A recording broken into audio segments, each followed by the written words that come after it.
नमस्कार साथियों, मेरे सुपर स्टडी पे। तो आज साइंस की उससे प्रैक्टिस 24 को करने वाले हैं। 23 तक आप पीछे देख सकते हैं, जो कि बेहद इंपॉर्टेंट ही क्वेश्चन है। तो पहला क्वेश्चन हम देखेंगे कि जैसा कि मैं बता रही हूँ कि ये जो है, जैसे कि आप ग्रेजुएशन लेवल की एग्जाम देने वाले हैं, 10th वाले तो देने वाले देख ही सकते हैं, पर जिनको ग्रेजुएशन का एग्जाम देना है, जैसे कि किसी का पीसीएस का प्रीलिम्स देना है या सीजीएल 4 जो बिहार में होने वाला है, ये सब के लिए बहुत हेल्पफुल है। तो इसीलिए इसको करते हैं। पहला क्वेश्चन क्या है कि पौधे जो है ऊर्जा छोड़ते हैं। पौधे ऊर्जा छोड़ते हैं, ये यह क्या है? तो ये श्वसन में है, ये श्वसन में होता है। पौधे जो ऊर्जा छोड़ते हैं वो श्वसन में होता है। तो बी इसका आंसर होगा। 1 नंबर का बी, श्वसन में जो है पौधे ऊर्जा छोड़ते हैं। दूसरा नंबर क्वेश्चन है कि रोग ग्रसित पादप में स्वस्थ पादप की तुलना में श्वसन दर होती है। रोग ग्रसित पादप में स्वस्थ पादप की तुलना में श्वसन दर होती है, तो अधिक होती है। रोग ग्रसित से अगर उसकी तुलना में जो स्वस्थ रहेगा उसका तो दर अधिक ही। एक मिनट, रोग ग्रसित पादप में स्वस्थ पादप की तुलना में श्वसन दर होती है तो अधिक होती है। ठीक है, देखिए ये सब क्वेश्चन आपको बोरिंग लग रहे होंगे, पर सच में ऑथेंटिक यही क्वेश्चन ही आते हैं। मंसाल पौधे में रात्रि के समय श्वसन गुणांक जो है माना जाता है। मंसाल पौधे में रात्रि के समय में श्वसन जो गुणांक माना जाता है, तो वो शून्य माना जाता है। इस प्रकार इसका आंसर सी होगा। 3 नंबर का आंसर सी करेंगे, शून्य माना जाता है। फिर चौथा नंबर है कि ऑक्सी और अनोक्सी श्वसन के मध्य सामान्य पथ क्या है? तो ऑक्सी और अनोक्सी जो है, ऑक्सीजन और ऑक्सीजन रहित, उसमें जो है उसके मध्य का जो सामान्य पथ होता है वो ग्लाइकोलाइसिस होता है। क्या होता है? ग्लाइकोलाइसिस। तो बी इसका आंसर कर लेंगे, ग्लाइकोलाइसिस। ठीक है, कैफ चक्र की जो है प्रक्रिया कहाँ संपन्न होती है? तो कैफ चक्र की जो प्रक्रिया है वो बी यानी माइक्रोकोन्ड्रिया में संपन्न होती है। कहाँ संपन्न होती है? माइक्रोकोन्ड्रिया में संपन्न होती है। आगे चलते हैं कि शोषण गुणांक का मान एक किसमें होता है? पूछा है कि शोषण जो गुणांक है उसका मान एक किसमें होता है? तो प्रोटीन में जो है शोषण गुणांक का मान एक होता है, प्रोटीन में। आगे बढ़ते हैं कि पौधे में ग्लूकोज के एक अणु के निर्माण हेतु एटीपी तथा एनडीपी एनडीपी H2 के अणुओं की आवश्यकता होती है, क्रमशः उनका बताना है। तो एटीपी जो होती है उसमें 18 अणु होते हैं, और जो एनडीपी H2 होता है उसमें 12 होते हैं। तो इस प्रकार इसका आंसर बी करेंगे, 7 नंबर वाले, कि जो एटीपी होता है वो 18 होता है और एनडीपीएच2 होता है जो 12 होता है, किसमें? पौधे के ग्लूकोज के अणुओं के निर्माण हेतु ये जो होता है। फिर देखते हैं 8 नंबर क्वेश्चन कि ग्लूकोज के एक अणु के ऑक्सीकरण से प्राप्त होती है। ग्लूकोज के एक अणु के ऑक्सीकरण से क्या प्राप्त होती है? तो ये हमें प्राप्त होती है 38 एटीपी प्राप्त होती है। फिर 9 नंबर क्वेश्चन है कि कीवन कीवन की क्रिया होती है। तो कीवन की क्रिया जो होती है वो कुछ कवकों और कुछ जीवाणुओं द्वारा होती है। तो इस प्रकार जो 9 नंबर उसका आंसर सी होगा, कुछ कवक और कुछ जीवाणुओं द्वारा होती है। आगे बढ़ते हैं, आगे क्वेश्चन में देखते हैं। बोला गया है 10वें नंबर क्वेश्चन में कि थोड़ा सा मैं बड़ा कर लेते हैं। 10वें नंबर क्वेश्चन में बोला गया है कि केफ चक्र है। तो केफ क्या है? तो केफ चक्र जो है वो अपचय और उपचय दोनों होते हैं। तो इस प्रकार जो ये इसका 3 नंबर का आंसर वो सी होगा, अपचय और उपचय दोनों होते हैं। क्या? तो केफ चक्र। आगे देखते हैं 11 नंबर क्वेश्चन की कोशिकाओं की गति के लिए सर्वाधिक रसायन ऊर्जा बदलती है। कोशिकाओं की गति के लिए सर्वाधिक रासायनिक ऊर्जा बदलती है, तो वो यांत्रिक ऊर्जा, सॉरी बंद हो गया था माइक। तो वो क्या होती है? वो यांत्रिक ऊर्जा होती है। कोशिकाओं की गति के लिए रासायनिक ऊर्जा बदलती है, तो वो यांत्रिक ऊर्जा में बदलती है। तो इस प्रकार ये आंसर करेंगे। पार्विक अम्ल में कार्बन अणुओं की संख्या होती है। तो जो पार्विक अम्ल होता है, जो कि लास्ट प्रोडक्ट होता है अनोक्सिक शोषण का, तो इसमें 3 होती है। पारुलिक अम्ल में कार्बन अणुओं की संख्या कितनी होती है? तो 3। तो इस प्रकार जो इसका आंसर ये करेंगे। 13 नंबर क्वेश्चन देखेंगे, कोशिकीय श्वसन की क्रिया होती है। तो कोशिकीय जो श्वसन की क्रिया होती है वो माइक्रोकोन्डेरिया में होती है। तो सी आंसर होगा कि कोशिकीय श्वसन की क्रिया माइक्रोकोन्डेरिया में होती है। सी आंसर कर लेंगे। 14 नंबर में है कि कोशिकीय श्वसन का प्रारंभिक भाग भाग ग्लाइकोलाइसिस कहाँ संपन्न होता है? कोशिकीय जो हाँ, तो साथ ही हम 14 नंबर क्वेश्चन को देख रहे थे कि कोशिकीय श्वसन का जो प्रारंभिक भाग है वो ग्लाइकोलिसिस कहाँ संपन्न होता है? तो ये कोशिका द्रव में होता है। कहाँ होता है? कोशिका द्रव में होता है। तो इसका आंसर डी हुआ कि जो कोशिकीय श्वसन का प्रारंभिक भाग होता है, जिसे ग्लाइकोलाइसिस कहते हैं, वो कहाँ होता है? तो कोशिका द्रव में होता है। फिर आगे बढ़ते हैं 15 नंबर क्वेश्चन में कि जैविक जैविक ऊर्जा का अंतिम उत्पाद क्या होता है? जो जैविक ऊर्जा होता है उसका अंतिम उत्पाद क्या होता है? तो जैविक ऊर्जा का जो अंतिम उत्पाद होता है वो सौर प्रकाश होता है। क्या होता है? सौर प्रकाश होता है। सौर प्रकाश जो होता है जैविक ऊर्जा का अंतिम उत्पाद होता है।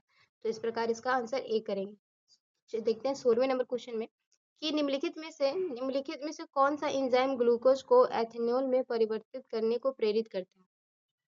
कौन सा जो एंजाइम है वो ग्लूकोज को क्या करता है, एथेनॉल में बदलने में, परिवर्तित करने में मदद करता है। किसमें? तो एथेनॉल में बदलने में जो मदद करता है वो करता है जाइमेज। कौन सा मदद करता है? तो जाइमेज जो है वो मदद करता है कि कोई भी जो अगर एंजाइम है ग्लूकोज से एथेनॉल में परिवर्तन होना है तो उसे जाइमेज मदद करता है। 17 नंबर क्वेश्चन में देखेंगे कि श्वसन में ऊर्जा उत्पादित होती है। तो श्वसन में एटीपी ऊर्जा के रूप में उत्पादित होती है। आपको पता होगा कि श्वसन में ऊर्जा जो होती है वो एटीपी के रूप में उत्पादित होती है। आगे बढ़ते हैं। रात्रि रात्रि के समय में 18 नंबर क्वेश्चन में कि यह सलाह दी जाती है कि पेड़ों के नीचे ना सोएं। क्योंकि पेड़ के नीचे क्यों नहीं सोए रात्रि के समय? ऐसा क्यों बताया जाता है? कि वो कार्बन डाइऑक्साइड मुक्त करती है।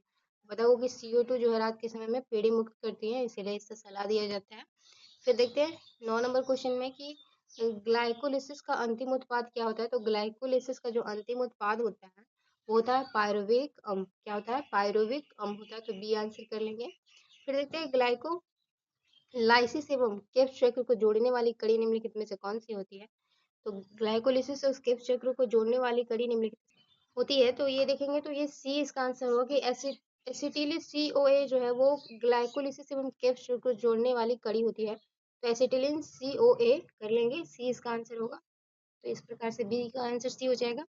फिर देखते हैं 21 नंबर क्वेश्चन को भी देखते हैं कि बताया गया है कि केफ चक्र को कहा जाता है। तो केफ चक्र को जो है इसमें क्या कहा जाता है? तो देखिए इसको TCA चक्र भी कहा जाता है, सिट्रिक एसिड चक्र भी कहा जाता है, ट्राई कार्बोनिसिक जो है चक्र वो भी कहा जाता है। इसलिए इसका जो आंसर होगा डी होगा। उपरोक्त में से एक से अधिक जो है कहा जाता है केफ चक्र को।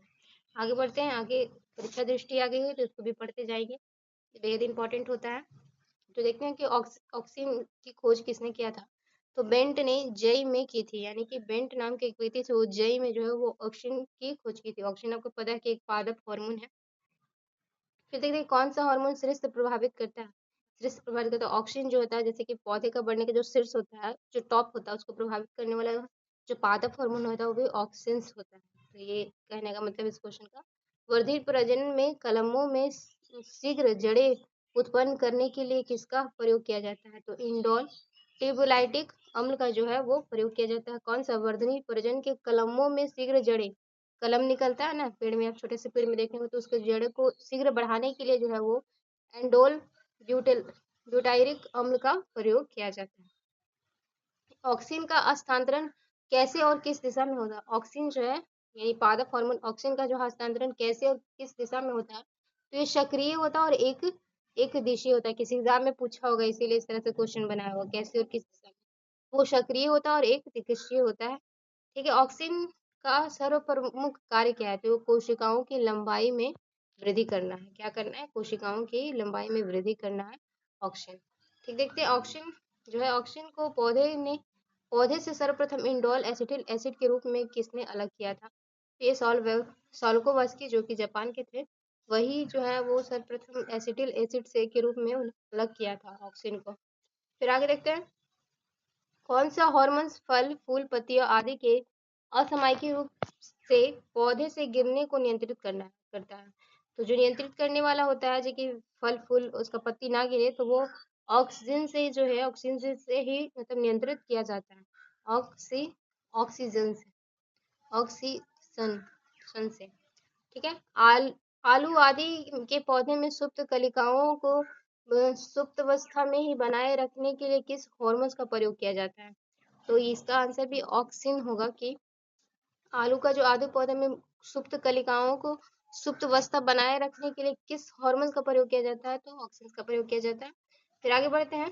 तो जीवनार्थ को विलेत करता है तो ये साइटोकाइनिन। साइटोकाइनिन पता होगा कि ये जो है वो विभाजन, कोशिका विभाजन पादप होता है साइटोकाइनिन, तो वही बोलता है कि जीवनार्थ को विलंबित करता है तो साइटोकाइनिन। आगे बढ़ते हैं। सॉरी और भी परीक्षा दृष्टि देखते हैं। जैसे कि जिब्रेलिन, क्या बोला है कि जिबेरेलिन नामक हार्मोन की खोज किसने और कहाँ की थी? तो जापानी वैज्ञानिक थे कुरोसावा ने सुरजित प्रजाति के लिए कवक के रूप में किया था जिब्रेलिन, जो कि ये भी एक पादप हार्मोन है। आनुवांशिक रूप से बौने पौधे को लंबा करने के लिए किस हार्मोन का प्रयोग किया जाता है? तो जिब्रेलिन का जो है बौने पौधे को लंबा करने के लिए प्रयोग किया जाता है। निम्नलिखित कोशिका विभाजन से उत्प्रेरित करने वाले हार्मोन्स का नाम क्या है? तो ये साइटोकाइनेसिस है। साइटोकाइनेंस है जो कि कोशिका विभाजन को उत्पन्न करने वाले हार्मोन्स है। फिर देखते हैं फलों को पकाने वाला हार्मोन्स, तो एथिलीन है जो फलों को पकाता है। फिर आगे बढ़ते हैं कि एसिटिलीन तथा प्रायोपिलीन किस हार्मोन्स की तरह कार्य करते हैं, तो एथिलीन की तरह, अर्थात यह फल को पकाने का कार्य करते हैं। नेक्स्ट है कि पत्तियां, फूलों, फलों को विलंगता यानी कि गिरने के निर्माण को कौन सा हार्मोन उत्तेजित करता है, तो ये एथिलीन ही करता है। फिर आगे देखते हैं कौन सा हार्मोन जो है लिंग निर्धारण में महत्वपूर्ण होता है, तो एथिलीन और जिब्रेन जो है वो लिंग निर्धारण में महत्वपूर्ण होता है। फिर बताते हैं कि पुष्पन प्रेरक पदार्थ है, तो फ्लोरिजन जो है वो पुष्पन प्रेरक पदार्थ है। आगे बढ़ते हैं, आर्क ऑक्सीनोमीटर से किसका मापन किया जाता है, तो पौधे की वृद्धि का मापन किया जाता है। एक बार और देख लेंगे, आर्क ऑक्सीनोमीटर से किसका मापन किया जाता है, तो पौधे की वृद्धि का मापन किया जाता है। आगे बढ़ते हैं, ये क्वेश्चन कर लेंगे, तो देखते हैं इस क्वेश्चन को करते हैं हम लोग। थोड़ा सा इसको बड़ा करती हूँ कि थोड़ा समझ पाएंगे। जैसा कि लिखा है कि हरे, पहला क्वेश्चन कि हरे फलों को कृत्रिम ढंग से पकाने हेतु प्रयुक्त गैस है, तो एसिटिलीन होता है। बेहद इजी क्वेश्चन है, तो इस प्रकार इसका ए आंसर कर लेंगे। थोड़ा सा और बड़ा करती हूँ, अधिकतम जो है अधिकतम वृद्धि होती है, तो तनों के शीर्ष पर जो है अधिकतम वृद्धि होती है, तो ए आंसर होगा कि अधिकतम वृद्धि कहाँ होती है, तो तने के शीर्ष पर होती है। ठीक है, आगे बढ़ते हैं कि निम्नलिखित में से कौन सा पादप हार्मोन मुख्यतः फल परिपक्वता के लिए उत्तरदायी होता है, तो एथिलीन जो है वो फल परिपक्वता के लिए जो है वो उत्तरदायी होता है, एथिलीन, सी आंसर कर लेंगे। फिर देखते हैं कच्चे फलों को पकाने के लिए किस गैस का प्रयोग किया जाता है, तो एथिलीन गैस का प्रयोग किया जाता है, तो बी इसका आंसर करेंगे 4 नंबर का। फिर देखते हैं 5वें नंबर क्वेश्चन में कि एक्सोनोमीटर का प्रयोग किया जाता है, तो ये किसके लिए किया जाता है, क्या होता है कि एक्सोनोमीटर का प्रयोग किया जाता है, तो ये प्रकाश संश्लेषण की दर मापने के लिए, वृद्धि दर मापने के लिए, इसका आंसर बी होगा, वृद्धि दर मापने के लिए, पौधे का वृद्धि दर मापने के लिए जो है उसका इस्तेमाल करते हैं। निम्न में से ऑक्सीन है, ऑक्सीन क्या है, तो ये बताना है कि ये सभी होता है ऑक्सीन में, ये इंडोल एसिटिक अम्ल है। एक मिनट रुकिएगा, जैसा कि हम लोग 6 नंबर क्वेश्चन देख रहे थे कि ऑक्सीन है, तो ऑक्सीन जो होता है इंडोल एसिटिन अम्ल, ए ए होता है, आई ए होता है, फिर नेफिल एसिटिन अम्ल एन ए भी होता है, फिर 2D 2,4 डाई डायलोरोफिनॉक्सी एसिटिन अम्ल जिसे T4D भी कहते हैं, ये सभी जो होता है वो ऑक्सीन होता है। पूछा हुआ क्वेश्चन भी है कि ऑक्सीन का ये सब रूप होता है, तो इस प्रकार से इसका डी आंसर करेंगे। आगे बढ़ते हैं 7वें नंबर क्वेश्चन में, तो 7वें नंबर क्वेश्चन में कि हॉर्मोन्स वीकर से भिन्न है क्योंकि, हार्मोन वीकर से भिन्न है क्योंकि ये जो है हार्मोन्स उपचायी क्रियाओं में पूर्णतः प्रयुक्त हो जाते हैं। आगे बढ़ते हैं कि वृद्धि रोधक के रूप में कार्य करता है, तो वृद्धि रोधक के रूप में कौन कार्य करता है, तो एसिडिक अम्ल और एथाइलिन दोनों जो है वो वृद्धि रोधक यानी कि वृद्धि को रोकता है, तो एसिसिक अम्ल और एथाइलिन दोनों। आगे बढ़ते हैं, देखते हैं कि निम्न में से कौन सा वीकर का लक्षण नहीं है, वीकर का लक्षण नहीं है वो बताना है, तो उपचयी, ये उपचयी क्रियाओं की दर को बढ़ा देता है, ये सभी प्रोटीन्स होते हैं, ये है, ये रासायनिक क्रियाओं को नष्ट कर देता है, ये गलत है, ये नहीं होगा, तो और ये विशिष्ट क्रियाओं में भाग लेते हैं, तो वीकर का जो ये स्टेटमेंट है वो गलत है कि रासायनिक क्रियाओं को नष्ट कर देता है। इस प्रकार जो इसका आंसर हो जाएगा वो सी हो जाएगा। 10वें नंबर क्वेश्चन पे चलते हैं, क्या बोला कि पौधे के पौधे में वृद्धि प्रभावित होती है, तो पौधे में जो वृद्धि प्रभावित होती है वो जीन्स द्वारा, वृद्धिक हार्मोन्स द्वारा, वातावरणीय कारकों द्वारा, इन सबों के द्वारा जो है पौधे में वृद्धि प्रभावित होती है। आगे बढ़ते हैं, निम्न पादपों में से हार्मोन नहीं है, निम्न पादपों में से पहचानना है कि इसमें से हार्मोन नहीं है, तो ये जो है हार्मोन नहीं है, तो देखिए ये जो है जिब्रेलिन वो पादप हार्मोन्स है, AI जिसे ऑक्सिन कहा जाता है पादप हार्मोन्स है, फिर फ्लोरिजिन भी एक पादप हार्मोन्स है, और ये जो फाइटोक्रोम है ये पादप हार्मोन्स नहीं है, तो इसका आंसर सी होगा कि ये जो है वो पादप हार्मोन्स नहीं है। आगे बढ़ते हैं, पौधे में वृद्धि से तात्पर्य 12 नंबर क्वेश्चन की पौधे में वृद्धि से तात्पर्य है, तो उसके आकार एवं आयतन में चिरस्थायी वर्धन, जीव द्रव में वर्धन, सूक्ष्म भार में वृद्धि, ये उपरोक्त डी हो जाएगा, यानी कि उपरोक्त सभी जो है वो पौधे के वृद्धि से तात्पर्य रखते हैं, तो डी इसका आंसर कर लेंगे, डी इसका आंसर होगा। आगे बढ़ते हैं, दिखाया गया है कि इसमें पूछा गया कि अधिकांश जो विकार है, अधिकांश विकार किसमें होते हैं, तो वो बताना है। ऐसे कर लेते हैं कि अधिकांश विकर का मतलब होता है इंजाइम, ठीक, बहुत हिंदी लिखा हुआ, अधिकांश विकर इंजाइम सर्वाधिक सक्रिय किस ताप पर होते हैं, तो 20 से 35% बोरे डिग्री सेंटीग्रेड के बीच में जो है वो एंजाइम है सर्वदीय सक्रिय होते हैं। आगे बढ़ते हैं, 14 नंबर क्वेश्चन को देखेंगे। इधर होगा 14 नंबर, तो इसको मिलाएंगे कि जैसे राइजो, क्या बोला है कि राइजोजाइम है, तो राइजोजाइम क्या है, ये एक वीकर भांति के कार्य करने वाला आरएनए है। तो इस प्रकार जो है 14 नंबर का आंसर डी होगा कि वीकर एंजाइम के भांति काम करने वाला आरएनए है। ठीक है, इस कौन सा कथन सत्य है वो पहचानना है। कौन सा कथन सत्य है, सभी पादप हार्मोन्स की वृद्धि नियंत्रण होते हैं, तो सही है। सभी वृद्धि नियंत्रण पादप हार्मोन्स नहीं है, ये भी सही है। तो इस प्रकार जो है इसका आंसर सी हुआ कि सभी वृद्धि नियंत्रण पदार्थ हार्मोन्स है। तो सभी वृद्धि नियंत्रक पदार्थ हार्मोन्स हैं, ये गलत स्टेटमेंट है। डी होगा, डी ए बी दोनों सत्य होगा कि सभी जो पदार्थ है वो हार्मोन्स वृद्धि नियंत्रक पदार्थ है। सभी वृद्धि नियंत्रक पदार्थ पादप हार्मोन्स नहीं है, तो ये दोनों जो कथन है वो सही है। इस प्रकार इसका आंसर डी होगा कि सभी, देखिए, पदार्थ हार्मोन्स वृद्धि नियंत्रक पदार्थ है, सभी वृद्धि नियंत्रक पदार्थ पादप हार्मोन्स नहीं, यानी कि जो भी वृद्धि नियंत्रण करता है वो पादप हार्मोन्स नहीं हो सकता है, और सभी पादप हार्मोन्स वृद्धि नियंत्रण पदार्थ हो सकते हैं। तो ये कहने का मतलब था, तो इस प्रकार इसका डी आंसर हो जाएगा। इसमें भी पहचानना है कि कौन सा कथन सत्य है। देखते हैं, पहचानते हैं कि कौन सा जो कथन सत्य है कि एंजाइम बार बार काम में नहीं आते हैं। एंजाइमों का प्रभाव हार्मोन जैसा होता है। एंजाइम एमिनो अम्ल और कार्बोहाइड्रेट या प्रोटीन होते हैं। उपचयी क्रियाओं में एंजाइम, वीकर का मतलब एंजाइम बार बार काम आते हैं। इस प्रकार इसका कथन जो है वो डी सही होगा कि उपचयी क्रियाओं में वीकर बार बार काम आते हैं, यानी कि जो भी उपचयी क्रिया होती है उसमें एंजाइम का बार बार काम आता है। ये सब स्टेटमेंट गलत, इसके बारे में बताया गया है एंजाइम के बारे में कि एंजाइम बार बार काम में नहीं आते हैं, ये गलत स्टेटमेंट है। एंजाइम का हार्मोन जैसा है, ये भी गलत है। और एंजाइम जो है एमिनो अम्ल और कार्बोहाइड्रेट या प्रोटीन के होते हैं, ये भी गलत है। उपचयी क्रियाओं में वीकर यानी एंजाइम बार बार काम आते हैं, ये स्टेटमेंट सही है। 17 नंबर क्वेश्चन में देखेंगे, चिन्हार्थ को विलंबित करता है, तो ये साइटोकाइनिन होता है। Okay, cytokinin. 18 नंबर क्वेश्चन में देखेंगे कि पुष्पन में शीघ्रता के लिए जल अवशोषित बीजों अथवा निवंकरणों को निम्न ताप पर उपचार करता है। पुष्पन में शीघ्रता के लिए जल अवशोषित बीजों अथवा निवंकरणों का निम्न ताप पर उपचार करता है, तो ये वसंतीकरण कहलाता है। आगे बढ़ते हैं, इस नंबर को छोड़ते हुए हम ये देखते हैं 20 नंबर का क्वेश्चन में कि सूखा सहिष्णुता से संबंधित हार्मोन्स है। सूखा संबंधित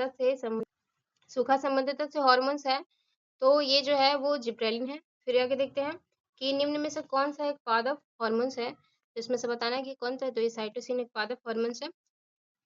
22 नंबर क्वेश्चन को भी इसको तो मिलाना है, तो इसको तो फटाक से मिला लेंगे। जैसे कि ऑक्सिन, ऑक्सिन क्या होता है वो बताना है, तो ये जो है ऑक्सिन वो शिखर प्रदनता, वो ऊपर बढ़ने के लिए मदद करता है।